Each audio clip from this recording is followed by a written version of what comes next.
Hi, I'm Joseph Crudup, and welcome to my storybook.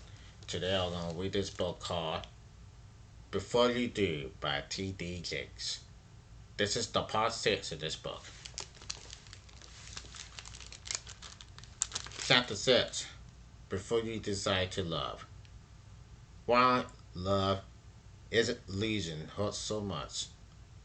Why love is illusion hurts so much. We love to know that we are not alone. The decision to love is the hardest and earliest decision you ever make. It's easy because when you lose someone, the joy you experience in being around them is friendless. You know the feelings, the way your entire life seems more valuable and worthwhile because this person is in your life. Let the cost of loving someone is never cheap. You can't buy love, but you can't buy love, but you must pay the price of maintaining the relationship. You must choose to commit, to remain faithful, to forgive, to serve, to love through the good times and the bad times, through sickness and in health, for richer and for poor. Designed to love great gets harder as you get older. It's more, it's more and more difficult to fall in love because love follows gets broken. We live long enough to have been disappointed, heartbroken, and jaded. Perhaps we ever become cynical about trusting other people and about the prospect of finding someone to share a low life with. It becomes more and more challenging to risk and so much safer and more comfortable to resign yourself to loneliness. I realize that many singles are more than content with their lives and have no desire to marry or raise a family. This is their forgiveness, which I respect, but at the same time, I also know many are lonely. That as we get older and have more roles and responsibilities dropping around us or smoothing us like a mommy's bandages, it is likely that we will crave a meaningful presidential relationship more than ever. We want someone to love us for who we are and not what we do or what we provide physically or militarily. We love for someone to give us permission to let go of what we silly to so frequently in the daylight hours of our public personalities. Like the sensation of swimming in deep water, we desperately need someone to help us in our transatlantic around and fighting against the current. Only then we can float and discover how to calculate our momentums with the tide. As in love at the heart, we all have relationships that didn't work out for one reason or another. Perhaps we made mistakes to that drug or financial way, or maybe our sponsors treated us wrongly. The loss of the relationship can be a traumatic experience and can affect us in our lives for weeks, months, and sometimes years. The key to moving on from the end of the relationship is not to focus on what went wrong or to blame our parents for what we perceive to be their mistakes or shortcomings. However, when a relationship ends, our task is to determine what lessons we can learn from the experience. You need to understand what role you play in the relationship's dismiss and what to come to peace with your parents' behavior as well as your own. This is the only way to truly move forward, carrying around our hearts and leftovers resentments. Keeps you from being open to prospective interactions and prevent you from being fully vulnerable in future relationships. In a recent interview on the Sundance Channel program, Encore cast Dr. Mala Angelou said it best. It takes courage to love somebody. You have to risk everything, no matter what has happened to you. The only hope of a happy future relationship is to let go of the past. Really intentionally. Unconsumingly, many couples who were married, separated, or divorced for a while and now find themselves trying to reconnect and give the relationship a second chance. Often, I see a gulf between them that concessions cannot bridge. They moving in different directions. Only one partner wants to recapture the intensity of their past intentionally, if, as if they could somehow get inside a time machine and return to the season prior to their separations. The other partner has moved on to a new focal point, usually their career or the children. He or she has realized that they cannot depend on the other person to fulfill all the needs or direct the course of their life. As they look into the future, the only relationship they want is that they feel they can control. Can you relate in the ambitions of love? Many of us fall for love for work or sex or money or some substance that makes us feel good temporarily. Today we have more technology, more consular, more vinegar, more sexy laundry, and more marriage cinemas than ever before. And yet our divorce rate continues to cross the 50% mark. What is it that we're looking for more that more sexual education and opportunities cannot provide? Can it be something as basic as the interesting that comes from sharing daily life and personal realities together? I'm often amazed at hearing divorced men tell me that the things they miss most about their wives are the way they cook meatloaf, the silence they share at the end of the day after tucking the kids into bed, and the clutter of her perfume bottles or the vanilla in their bathroom. Too often we overlook the small details that contribute to the connection we feel with other people. During the visit Dr. Phil show in which I was participating with consulting a woman who suggests with sexual addiction and was compelling to have sex with strangers.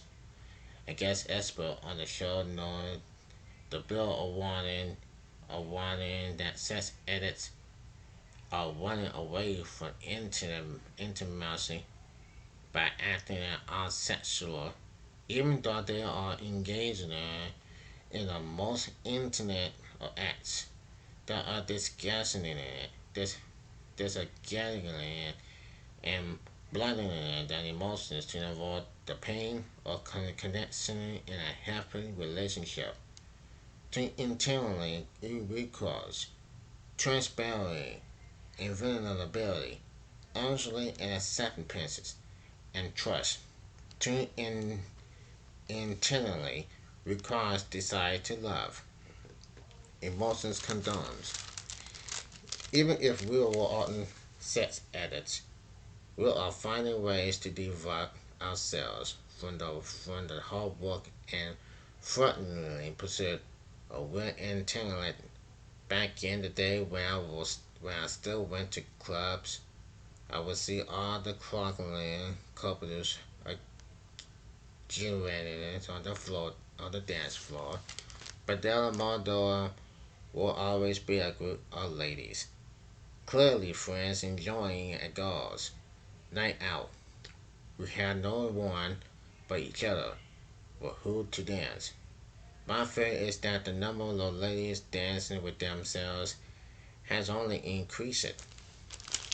More and more women who are successful in every area of their lives find that they are still alone, no matter how desperate they may long for a husband. And naturally, Evanson's puts on 100 puts at 27% the number of women of middle age who had never been married, and the number is 40% for African Americans. Add in the number who had divorced or been waning on, and we're looking at over half the female popularity. Essentially, this ep- epidemic of loneliness and longing is not exclusive to any one group. However, majority women essentially seem to face the reality of singleness with greater odds against finding a mate. Many women who can finally afford a beautiful home walk through the door at the end of the long day to the sound of silence.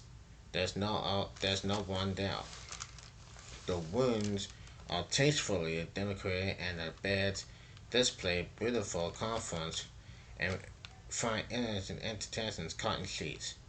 Only there's no one there to confront her as she walks from room to room looking for the distraction from her impotence. Many ladies can now often Many ladies can now afford to enjoy a grubbing meal in an excursion restaurant. On this deal across the table at the empty place said, "It's a table for two, but there's only one there." They can take fancy vacations to exotic locales or embark on relaxing cruises that they likely won for their outstanding performances at work, but there's no one to enjoy traveling with them. Instead of the man in their lives, these ladies are taking their sisters, their mothers, and their girlfriends. The old punch line about all the good men being taken, gay, or incredibly or caricature has taken on the reign of bare truth. Compounding the problem, the second but self-apparent anonymous gap between women and men continues to grow. To fill the void in their private lives, women have focused on their education, their careers, and their portfolio. Many have had not caught up to their successful corporate level of their female peers. Some had to drop out of school to support their siblings or children their father had. Some prefer blue collar jobs that don't require the education or social skills or the bold one. Conceptually, they often feel uncomfortable, even threatened by the successful women they are courting. More and more men and women are wearing emotional condoms and focusing more on protecting themselves from healthcare than risking vulnerability for the hope of love. There are some dates, some online hookups, some internet chats, but there's no real intentionally. At Christmas, we highly tell our single women to wait until they are married to have sex. But then the painful in reality is they're waiting little and later in life to marry, and fulfilling the choice to bear children. At a recent ceremony at our church, I was privileged to witness our lead pastor conduct an exchange of vows between lone women and lone men, ages 12 and higher, who were committed to remaining access until marriage. Their parents and grandparents were present and shared the commitment to help their children remain poor. Each lone woman or lone man was given a poor ring which represented their promise before God to save the particular gift of their sexuality for their future spouse. The commitment The commitment to not remove their promise until their wedding night when they will get into their new groom or bride. It was a very moving service and brought tears to many who had seen their own lives shouting about permanent sex and its consequences. But I wonder, how long would these long people have to wait for a loving, intimate relationship with a committed spouse? According to some experts on human philosophy and sexuality, it's usually unhealthy for the human adult body not to engage in sexual incest. Then uh, they command to not remove their promise ring until their wedding night when they would get it to their new groom or bride. It was a very moving service and brought tears to many who had seen their own lives shouted by premeditated sex and its consequences. But I wonder how long will these people have to wait for a loving, internal relationship with a commitment spouse. According to some experts on human philosophy and sexuality, it's usually unhappy for the human adult body not to engage in sexual situation. There seems to be molecular continuity here, as the Apostle Paul said it was better to marry than to burn. But before you go out to celebrate the solstice. Conclusion. Let me caution you that healthy physical situation can be overshadowed by an unhealthy emotional environment. If it's only sex, then it's not real entirely. The intentionally, the intentionality that intensifies the soul is far deeper than the caverns of lust that seafather the body. The whole healing agreed that single men and women should wait. However, we, their friends and family, must question what has happened to 1 minute in cavalry, intimacy, and commit love. 1 minute of wait faithful love seems to be hiding for now, and sex alone is no substitute. It is any wonder so many people, even within our churches, do not keep their vows or culture to wait for sexual expression until they find true intimacy. Also, sex in our culture is more and more adapted.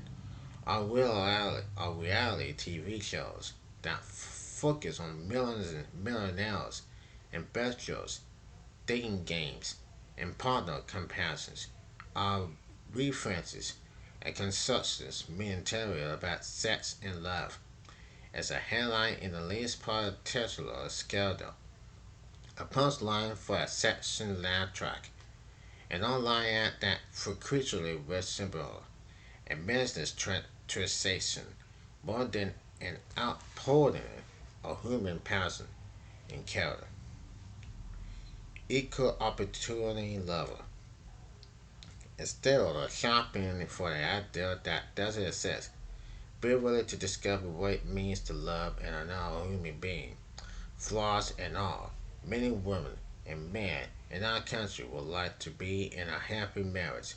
More and more men struggling to find women who want they would like to share their lives.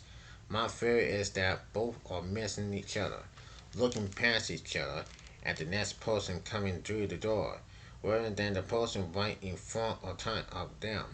When women should never settle for someone, and often encourage the single ladies who ask me for advice to consider looking for men who complete their strengths rather than share them. Ladies, you don't have to marry a man who's your equal in every way. The reality is that no one is totally everyone, us, truly equal. That's the beauty of relationships. If we have a lock but no key, then you can't enter into the shared space internally. Ladies, you must be willing to reconsider a man that you may be have dismissal because you saw them as benefit, low level of success. It's okay if you're a doctor and he's a plumber.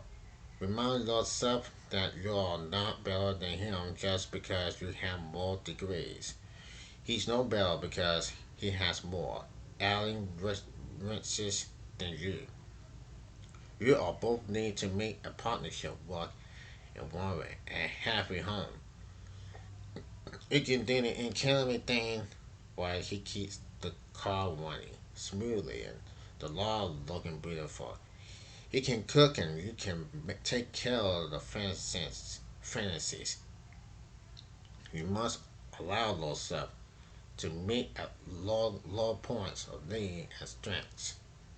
Gentlemen, you must be willing to accept the fact that she may work make more money. She may make more money than you. She may be education, sponsor has sponsor career, and we fun. But that doesn't mean she's trying to turn you into her mail call. You should not be ashamed or feel threatened by her strengths because they will only make your own strengths sharper and stronger. Strong women are rarely attracted to weak men. They want a man who is confident enough in his own strength and masculine confident to love her as a woman and respect her as equal. Telling time. We must start picking out people like we're shopping for a watch. And considering numbers of professional athletes and celebrities who find themselves struggling in their marriage after their time on the playing field or blue screen had ended, when they were needed a beautiful partner on them on along the sidelines or on the red carpet. That sponsors fit the bill, but not that the limelight has faded and their relationship is about more than the next charity event and the discounter's close day. They will. They find that there's nothing to hold them together. There's no substance to the relationship. They have merely used their different men and women for the role of spawns, and then cast the best looking, most impressive applicator. If you shopping if you shopping for a rent for a watch and want to focus on how it looks and not how it keeps time, that's low choice. But if you go about looking for a life partner this way, you will always be disappointed in monetary crisis when sickness gains at your own family. When hard times this seasonable like a shoulder over the finances. You need you need a watch that can tell time. You need someone you can count on. Love is more than a seasonal or comparison. Love friends and family. Love peers and co-workers. May only reinforce, selecting someone they think fits your life rather than someone you love and wants to be with. I experienced this as my own field, in which it was assumed they are pastor or marry a musical gifted wife, one who could lead the choir, sing, play an instrument, lead the piano, or slap with the hands in special music. My wife did not match up to any of these. She loves music and has a beautiful voice, but does not like to perform, does not play an instrumental, and has no desire to organize or lead the choir. I even have some friends in the ministry who encouraged me to think twice before marrying her since they couldn't see what value she would add to my ministry. At this point, I had to ask myself, do I want to marry someone who fits my profession or my personhood? Does it make any difference how talented the woman is if I don't love her and want to share my life with her? I can marry someone who seems like a winter, plays piano like my grandmother, and writes songs like C.C. Wells. But if we couldn't share our private lives, our internal worlds, then it wouldn't matter what we share on the planet, on the platform. What works for us in public may not work at all in private. I recently met a manufacturer, a couple who had to overcome numerous assets to be together. He's an Indian who was raised Hindu through a Christian now, when she's a Caribbean woman raised potential culture. Their family, food, religion, and custom are all different, but they grew to love each other and decided that this was the person who world they wanted to share their life. Such differences cannot be ignored, but neither should they inhabit or limit you from being together. The other people in low life will always have something to say about everyone who vows from their preceded race to notion or who is acceptable. In spiritual inscription, we told that Moses faced a similar problem. The Miller and Aaron spoke against Moses because of the opener woman who he had married, for he had married an imperial woman. Numbers 12 verse 1. Even down to the years ago, the person to marry the right person for an solitary setting culture was great. Melanie becomes so outspoken of her sister-in-law that God struck her with less powers. Moses' wife did not fit what Mara thought the person married to her brother should be like. It's striking to me that this is the first recorded instance of of leprosy in the Bible, since it's a disaster that dismembers the body. Was she affected with it because she was trying to dismember what God had joined together? People will frequently trying to analyze you and that works for you, but that doesn't work for them. For Moses, it was kosher, but for us today, it may be racial, financial, social, educational, or religious. As the tenth card. A single person who longs for a heart's companion is like the woman described in the Bible who had 10 coins and lost one. She does not light a lamp, sweep the house, and search carefully until she finds it. Luke chapter 15, verse 8. In spite of the 9 coins she still possession, the woman did not stop until she swept her house. She swept her house and found her missing coin. You may have 9 coins and clearly in your possession. You have the title, the job, the education, the home, the car, the clothes.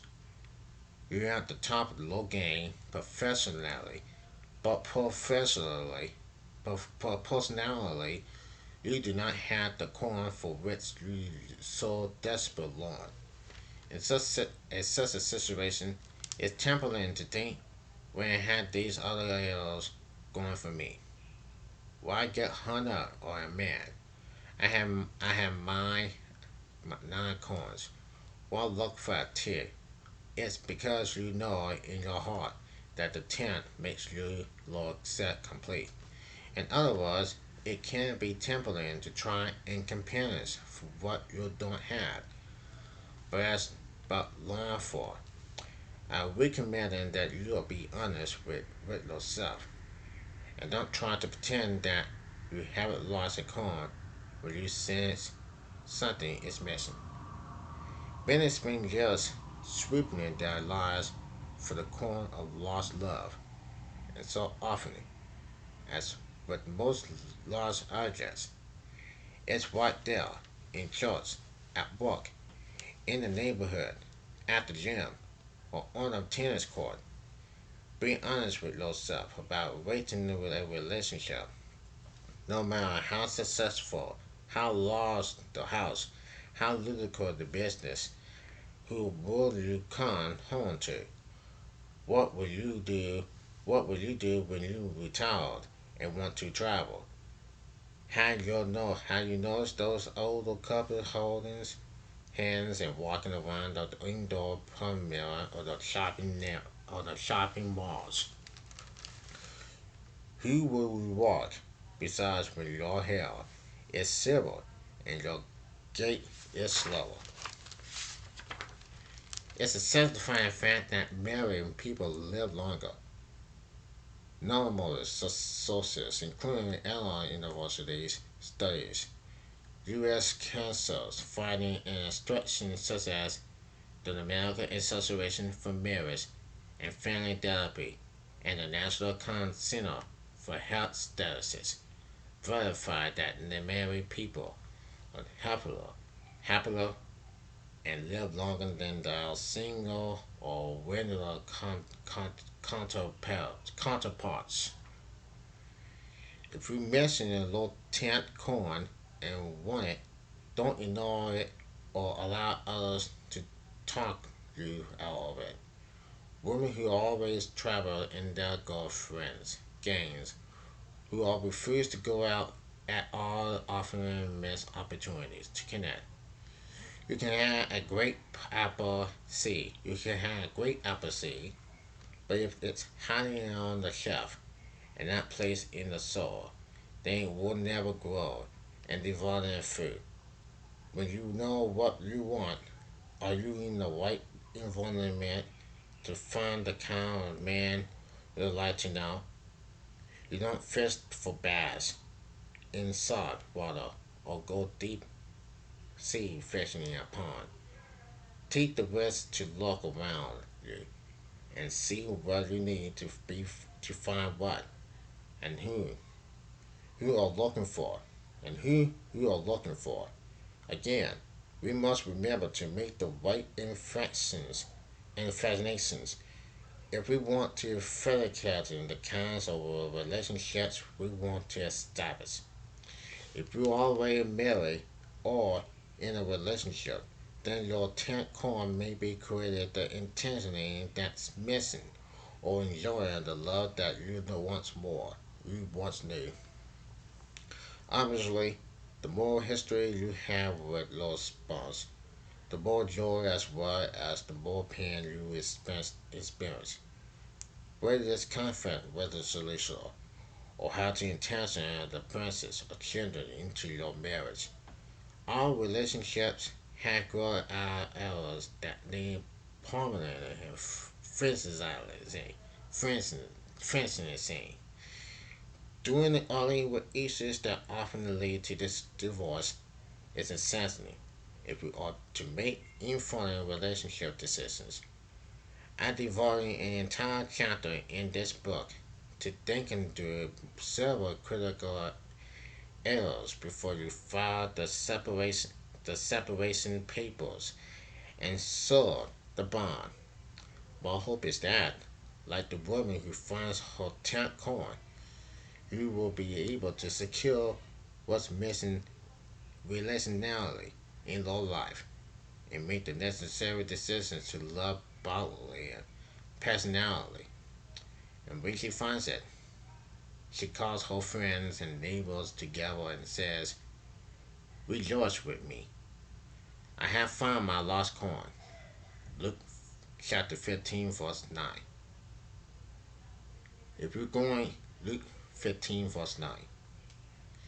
If you're going into the relationship knowing what you want, then you're much more likely to build a successful union before you decide to love. That's the end of this part, chapter number 6. Tomorrow we'll be reading chapter 7. Before love place, before you place love order. That's it for this book for now. Of the TD Jakes. Before you do, I'm gonna continue to read this book for tomorrow. But till then, I'm Joseph Crudup. God bless you, and I'll see you tomorrow.